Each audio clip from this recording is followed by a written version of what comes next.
Democracy springs. The movement going on this week demanding money out of politics and an end to voter suppression.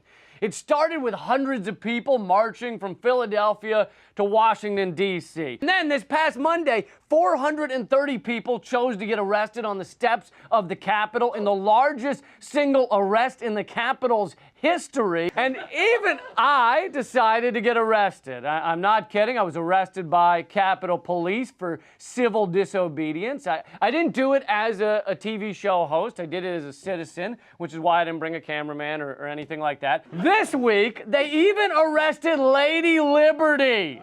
Oh, God, the irony burns! Of course, you might think, but Lee, if you're taking part in acts of protest, how can you claim to be unbiased? What about your journalistic integrity? And to that, I say, what journalistic integrity? I am a comedian. Furthermore, in a country where the mainstream media won't mention the largest number of arrests at the nation's capital in a generation, then what journalistic integrity am I aspiring to? In a country where CNN is the 8th largest donor to Hillary Clinton's campaign, who are you asking me to compete with? In a world where we turn to comedians to tell us what in the name of is happening, I'd rather be judged on my moral integrity.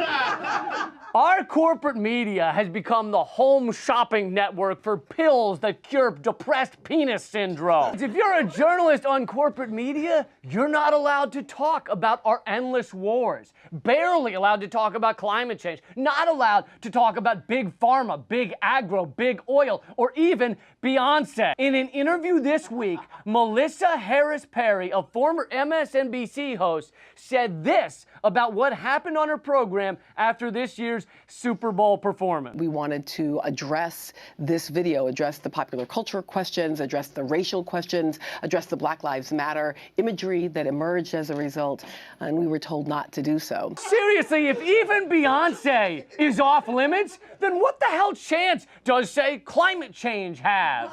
It can't dance, it can't sing, and it's hardly bootylicious. Point is, our government has been fully corrupted. 91% of the time, the candidate who spends the most wins the election. That money comes from massive special interests. The American people have been locked out of this system, and we need to resort to extraordinary measures to get back in.